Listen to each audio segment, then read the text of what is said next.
Hey there, comic book fans. It's Rusty again with Collector Auctions, and here I am in the car, headed down to a little comic book show in Annandale, Virginia. Now, this is a show that I have frequently shown on the channel here.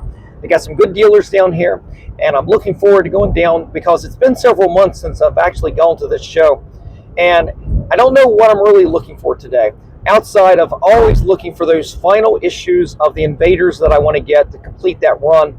But outside of that, I'm an open book. We'll see if we can find some books, definitely some books that I think I can buy at good value, that I can clean and press and possibly send into CGC to add some value to it. Basically investment books, books that I can buy that can help fund the hobby if I can get those good grades back from CGC. So we're going to go down, we're going to look around, do some filming, and when I come home, I will do a little show and tell. So stay tuned, and I'll be right back.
All right, guys, I just finished up here at the show in Annandale, Virginia, and I had a great time walking around, looking at all the books, talking with a lot of the dealers that I know, but I was having trouble really finding anything. If you watch some of the footage, yes, you saw me find a few Invaders books maybe, but I really wasn't finding good quality Invaders books for the most part. So I started looking for some of those keys that I talked about, maybe buying a bigger key, investing in it, and then cleaning and pressing, getting it graded, trying to put some value into a pretty expensive book to begin with. That's always a model as well. And I just wasn't feeling it. And I was prepared to walk out of the show today, even though I had a great time going around. But I did start diving into some of the bins that a couple of the dealers had that was more random. And I actually found one book that was on my wish list, so I will show that when I get home. I was prepared to leave after finding that one book I was talking about, but I ended up stopping by Jimmy at Battlefield Comics. He had a lot of $2 bins out, and it was a random stuff, and there was some pretty good stuff in there. Bulk books, actually. There were some good books, and he had a lot of them. Some old 70s type things, 80s. There was a real random mix. And I went through there, and I really wasn't going to. I don't like diving through dollar bins or even $2 bins. I really don't. I just don't like spending that kind of time. But he actually had some decent books in there. And you know me, guys. I love to take books that may not be on anybody's radar, that have some age on it. It gives me some bronze, some copper books that, like I said, they have no heat, but if you can clean and press them, get that 9/8, there is definitely a value you can put on them. You got to get those 9/8 on some of these books, because otherwise nobody really cares. And Jimmy had a lot of bulk books there. So I picked up a handful of books, and some of them we're definitely going to bring into the shop. We'll clean and press them, and maybe we'll grade them out. I'll do some research and see if it's really going to be worth it. But there were some good books in there. So I will go through that little batch as well once I get home. So once again, stay tuned, and I'll be right back. One eternity later. All right, guys, I made it back home after going down to Annandale, Virginia, to the little firehouse that holds this comic book show just about every month of the year. It is put on by Show Promotions, and you guys can look at their website. I'll leave a link down below for their show schedule, because they also do cons out in Frederick, Maryland as well. In fact, a week after this show that I just went to, they're having the Frederick Comic Con, and that happens several times during the year out there. You will see most of the dealers from this show at that show, but you'll get a lot more dealers there as well, because it is 3 times as big, and it has it's all comic book related items. It isn't sports cards or things like that, although you may find some of that there. But I'll be going to that as well. But I went down to Annandale mostly because I'm looking, to be quite honest, I was looking for a Doom #1 raw copy that I can take to a future signing with Sanford Green at Third Eye Comics. And that was actually my #1 goal going down there. I wasn't looking for a lot of big books. Even I talk about looking for good investment books and things that I can clean and press and maybe add value to by getting it graded at that point. But to be quite honest, I wasn't really in the mood. I wasn't really looking too hard for things like that. I was looking for that Doom #1 to see if anybody had any raw copies, which they didn't, by the way. We'll just finish the suspense right now. There was none there that I could find. And after that, then I revert to my one other little passion I've been doing all summer, which is trying to complete the Invaders run, the original Marvel series from the 70s. And I'm down to, I think, a handful of issues, maybe 5 issues, plus the giant size Invaders as well. Now, it's not that I haven't found these books before. They're not uncommon, but I look for them in high grade condition. Not that I'm getting them graded, and I don't have to be nearly perfect either. But I'm not looking for them getting graded, but I do want them in the highest grade possible. And I struggled at this show even finding that. And I ended up going back to a dealer that I've bought from in the past. The problem with this dealer is that his books are not organized. And you can find some gems in there, but you've got to go digging. And after going through the show multiple times, talking with people that I know, I really couldn't find anything that I really wanted to get or spend money on at that point. But I'm at a show, I got to get something, right? So I finished going through this one dealer's. I finally started going through all these bins, and I was like, I know he's had Invaders books in the past, but they're scattered. You've got to go find them. And I hate that. But basically, I wanted to find something. And lo and behold, I did find issue number 21 right here. And this is one of the 5 that I need. But after looking at it, I realized I didn't look at it quite good enough. The spine actually looks really good. That's the first thing I always look at, spine and in corners. And then we go from there to see other kind of damage or stuff like that. And it wasn't but a few bucks. But I got it home, and I rebag, actually from this dealer, I rebag everything because he keeps all of his books, basically, they're not rebagged. They are bags that must be 30 years old in some cases. And it's nasty, it's smelly, and I just rebag. Generally, I'll rebag most things anyway. But as I'm rebagging, There was definitely a big crunch down here where it's torn on the cover. It's still a very nice copy, but I will keep this on my list of books that I still want to find in higher grade, because that book right there, if I wanted to get this graded, there's no way I'd send this in at this point anyway. But came close in that book. And at this point, I was about ready to leave. But I stopped by my buddy Jimmy's at Battlefield Comics. He's always there at this show, and he always has low price dollar bins, $2 bins, $5 bins, some boxes that have some better books in there. He always, basically, he's got a lot of bulk books. You can always find some good things. But he didn't have a lot there this show, but he did have a handful on one table of $2 books. And it was bulk books where he had just literally pulled them out, hadn't really gone through them too much. And there were some small gems in there. And when I talk about bulk, I'm talking about, you'll find some of these books, and I'll talk about it here, literally 2.5 inches thick of the same book. And it's all in an old bag that had been saved for 40 years, 50 years, practically. I mean, that's, some of these bags felt like it was that old. Trust me, getting some of these, when I was getting some of those books out of some of those bags, that tape on there was probably almost as old as I was. And that's pretty old at this point. But I found some gems in there. And I wasn't prepared to, I was at this point, I was ready to go home. But there's a bug that I have about finding old books that aren't on anybody's radar that you can clean and press. And if you can get that 9/8, you've got a fairly valuable book. It's not going to set the world on fire, but you can find some gems this way. And I'm always up for a challenge. So I found some good books from Jimmy, and we'll just go through them here. And some of these I will mention CGC 9/8. Most of these, we're going to look at 9/8 because that's the goal. Anything other than a 9/8 on any of these things are going to drop so far off the cliff, because 9/8 on some of these aren't even worth it anyway. But in some cases, if you get a 9/6, you might as well just forget about it. So let's go through what I picked up. So he had inch thick of G.I. Joe number 53, the Snake Eyes Mike Zeck cover, the anniversary cover for Marvel. This is a book that I was actually a little bit more valuable a year ago. In fact, I picked up one of these from a sale at one of my LCSs a year or two ago, where this book was worth getting and then getting graded. And I had to pull this from when I picked it from my LCS, I thought it was really good. I had to clean and press it, but then there was some damage on the back that I just didn't see at the time. So I never sent it into CGC. I wish I had at that time, because this book right now is not worth it. It's probably out of this whole batch. It still goes over that $100 mark, but not by much. Recent sales of 9.8s have gone for $135, $110, $139. It's barely worth it at this point to go ahead and get this book graded.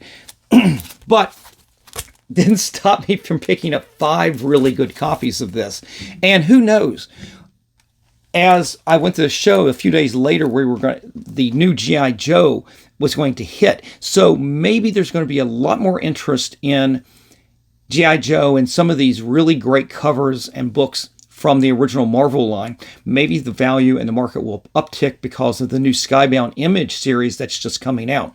I don't know, but I've got some 5 really nice copies to worry about and to work on. Now, again, like I said, I'm a fan of finding some old bronze books that have really good condition, have some sneaky value if you can sneak in a 9.8, because finding a 9.8 on Skull the Slayer number 1, actually, this right here is the one that may be the one that could pay off if I picked a really good copy. They had multiple there. Jimmy had multiple ones there, but I felt that this one really had some potential. This one actually is a $500 9.8. 9.6 is still get that $150, $139. This right here is probably the money book of the whole lot that I've got here. And now I'm kind of wishing if I had looked this up at the time, because I didn't bother looking these up too much when I was there, because I know a book like this, there'll be a niche audience out there who wants this. Not a lot of people, but you get a 9.8, it definitely makes it more desirable.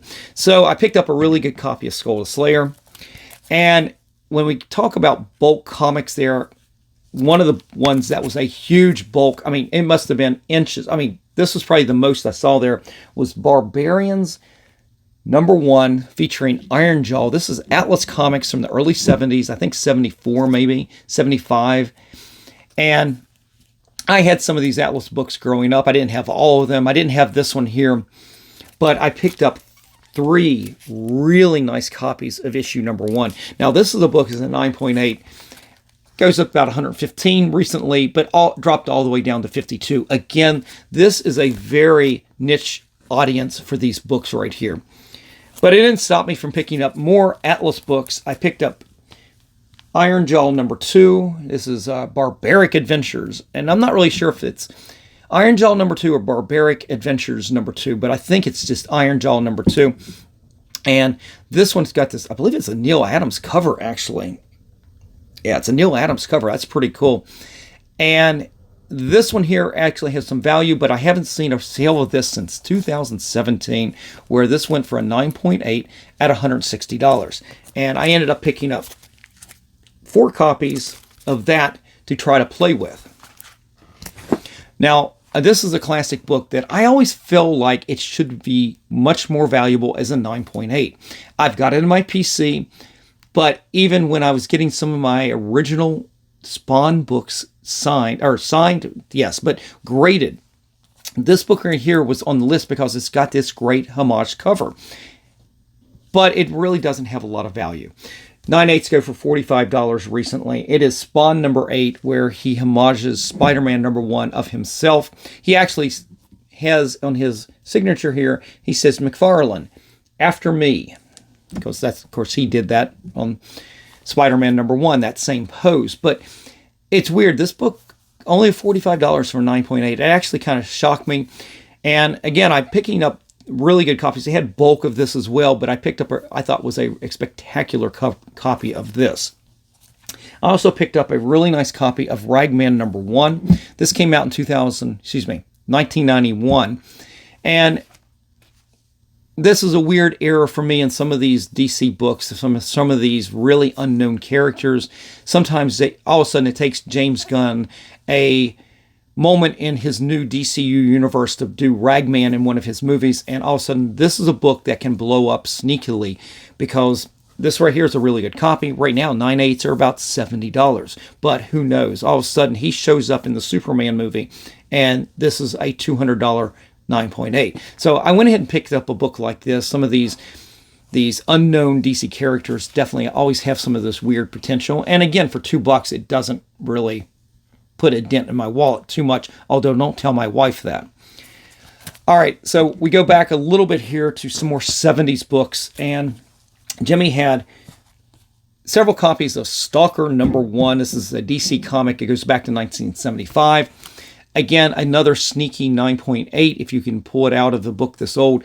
$190 back in 2022. There's not a lot of sales on this. I believe he's got Steve Ditko on the art here. There's a couple artists on here.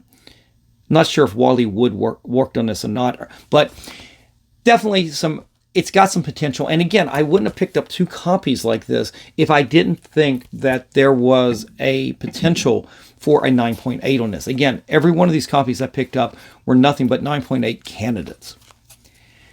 Much like Kitty Pryde and Wolverine, it is not one of my favorite Chris Claremont miniseries from the 80s. This right here was 1984. I like the concept. In fact, he's revisited the storyline from this over the last few years, and I think in Extreme X-Men. And I think this was a really interesting story. I think this was a fun story. The problem is it's saddled with 1980s Al Milgrom art that's just atrocious. I'm sorry. I really like Al Milgrom. He's really fun to talk to, and there's art, especially from some of his 70s stuff that he worked on, especially like Spider-Man 194. He did the cover to that. There were a lot of Defenders books. There's things that he really did it really, really good. But you get into the 80s, and I know he was doing editing he was an editor. He was also doing some of the art from, Marvel Fanfare. Those were fun. Those were kind of niche-y type pieces. But then he does a series like this, and I remember he was doing some, right before John Byrne took over on The Incredible Hulk, he was doing some issues, and it's just, and then the Spectacular Spider-Man books. I really just, absolutely hate every bit of it. And I was reading through this thinking, okay, despite the art, this is a really good Chris Claremont book. Maybe there's some value in this. I didn't look it up, but when I got home, 9/8, $67, $60, $62. It's not really worth your time doing this book, but still, it was $2, not a big deal. I also picked up a brand new book here. When I say brand new, in the last 10, 15 years. This is Detective Comics number 15. It's got another one of these die-cut covers. I think they did this in issue 13. I'm not sure about 14, but 15, where I guess the Joker's face is cut off. I don't know. But I thought that this was, I couldn't remember that there were multiple of this. So I picked it up. 13's the one I think that's really good. But this one here, not a lot, no value. Don't get this graded, please. Recent sale on this went for $27. That's basically case cost. Don't do it. Although there was another sale for $60. Just don't get this book graded, please. Now, I did pick up a couple books just because I'm lightly going through some runs on some books. It all started when I started doing the Invaders books that opened up the door for things like Defenders. But over in DC Comics, it also opened up the door for All-Star Comics, the new run, not the old Golden Age stuff, but from 58 up, Infinity Inc., and All-Star Squadron, which was one of my favorites. You've got this Roy Thomas writing, but you also have the art on a lot of it by Jerry Ordway. And I picked up 2 issues, 27, and this one does have, let me say, this one is not Ordway, but number 27. No value at all, by the way, no 9/8, don't worry about it. And same with this, number 29, and this is Jerry Ordway art on there.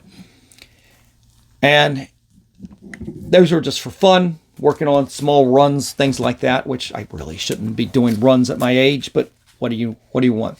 But he also had some X-Force number 1 still bagged, and I guess I could have taken the time to take all of these out to find the Deadpool card if it had the Deadpool trading card in there, but I ended up picking up 3 of these, and I did this more as a lottery just to have fun. So I picked up 3 random copies that were really nice, even though you can't see the book completely because it is in the poly bag. At one point, this was a book worth getting graded. In fact, I did get one of my original copies graded years ago. Got a 9.6. Ended up getting rid of that book because 9.6s were just not valuable enough, but I did get rid of it. 9.8s, though, trust me, is not even worth it now. $50 recent sales. $50, $50, $48. Basically, a little bit more in case costs. I would not send this book in to save my life at this point. But, hey, I've got 3 more copies of it. Yay. You know, I don't know what I'm doing sometimes. But again, for $2 a piece, it's not a big deal. It was a lot of fun going down there. And hopefully when I go to the next con held by Shelf Promotions again, over in Frederick, when we got more dealers, maybe we'll find those Doom books that I'm looking for. We'll definitely be on the outlook for more Invaders books, the 5 issues and the giant size book. Let's see if I can find those in high grade enough. Outside of that, I don't know what I'll be looking for. Try to keep the budget down a little bit and just work on some of these small projects like that. I think I'll do okay. But, we'll do a show on that at that point. So stay tuned in the future for an upcoming show on that con as well. But, guys, I hope you enjoyed today's show. Definitely leave me a comment in the comment section. Let me know what you think about the books I picked up. And if you enjoyed today's show, definitely hit that like, slap the subscribe, and click on that notification bell so you guys don't miss out on any of the episodes that I put out each and every week, Monday, Wednesdays, and Fridays at 3 p.m. All right, guys, I'm out of here. Have a great day. I will see you for the next show. And remember, every comic has a story.